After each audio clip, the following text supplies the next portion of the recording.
Today we want to talk about creation, the fall, and redemption. These are three topics that you're going to need to know as you jump into the Bible. And we can look at Genesis chapter 1 through Genesis chapter 3. We can find so many principles in these three chapters that I want you to begin to uncover as you read the Bible. Reading Genesis is a little bit confusing though, and you could read Genesis chapter 1 and you could say, oh, in Genesis chapter 1, I see, okay, God created everything. And then he says, he said, let us make man in our image and after our likeness, and let him have dominion over the fish and over the sea and over the birds of the heavens and the livestock and over the earth and over every creeping thing that creeps in the earth. So God created man in his own image. In the image of God, he created them, male and female, he created them. God creates everything, and then he creates man to steward over those things, and then he gives him a duty and a responsibility. As you read Genesis, you'll see that. The second chapter, you'll see God repeats it. It's kind of confusing. You're like, why in the world would God repeat that story? Well, I want you to read this with an open mind, because some of you who are analytical out there might say, I think the Bible should literally tell me everything that happens. We don't know much about the creation account other than what God reveals to us. See, the Bible wasn't written to answer every one of our questions. The Bible was written so that you could know God and you could find and discover your purpose. Isn't that powerful? I was kind of a person who, as I was growing up, I had so many questions. And I remember asking the priest at our CCD class. I just said to him one day, and we had a Q&A. I raised my hand, and everybody was asking, just kind of basic questions. And I was a young kid who was kind of a deep thinker. I was like, if God made us, who made God? And he didn't have a good answer for me. He said, well, if God made himself. And he was like, what are you talking about? I had no clue what I currently know about, I'm not a scientist by any means, quantum physics and all of those things. I digress. It's okay to have questions. And I want you to know that.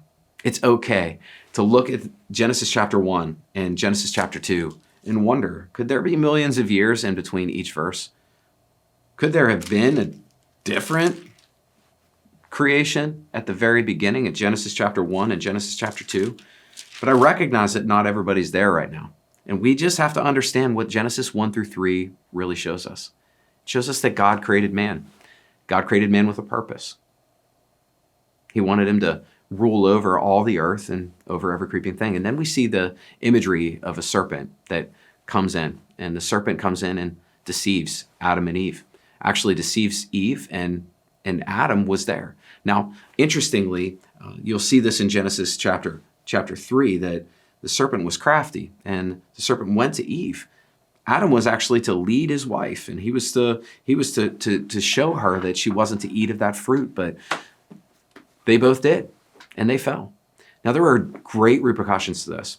And while there are so many questions around the creation and fall of man, well, there's so many questions around that, I want you to know that the rest of the Bible is written to restore what God originally intended. Every page of this Bible I read, you see, God creates man. He gives him a purpose. Man squanders it. He hands it over. He said to the enemy, here, you can have it. We essentially become slaves to sin. In the New Testament, Romans says, for all have sinned and fall short of the glory of God. So Adam and Eve's decision, creation and fall, when they fell, it affected everyone, past, present, future. It affected everyone. It affected everything. We have hurricanes because of it. We have pain in this world because of the decision that they made. Not only did they fall, but creation itself did. Man, that's sad, right? But there is redemption. There's redemption. Every page of this Bible,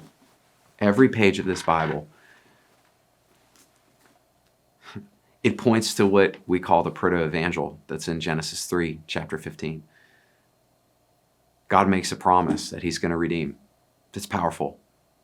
He said, I'm not going to leave you in this state. As a matter of fact, in this text, you'll read that Adam and Eve were actually removed from the Garden of Eden. They're removed from it. Many people think, they out-sinned God and God had to punish them and banish them. No, the Bible actually teaches that God removed Adam and Eve so they wouldn't eat from the tree of life. living forever in the state of sin. God actually created, I want you to see the goodness. God created a covering for them whenever they found out that they were naked and they needed to be covered. I believe the glory of God covered them. And they said, wow, we're naked. Who told you you were naked? God said, right? It's funny. God says, where are you? He knew where they were. He said, where are you? Like, where is who I created you to be? And that's what happens when we don't have Jesus. We're not the people that God created us to be, but thank God for redemption. Thank God for redemption.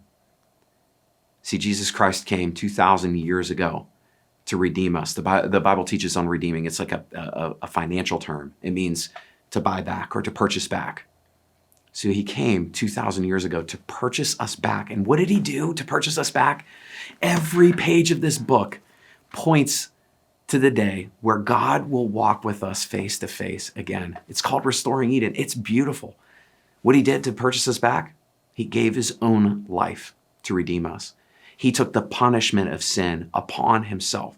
The Bible says that all of the wrath of God for every sin that was committed in the world was poured out on Jesus. And God turned his back on his son so he wouldn't have to turn his back on us. That's redemption. That's redemption. So where do we go next? How do we receive this redemption? I mean, where do we even go? I'm hopeful that as you read the Genesis account, this will spur you to see the goodness of God and that there's always hope in the most broken and the most shameful places of your life.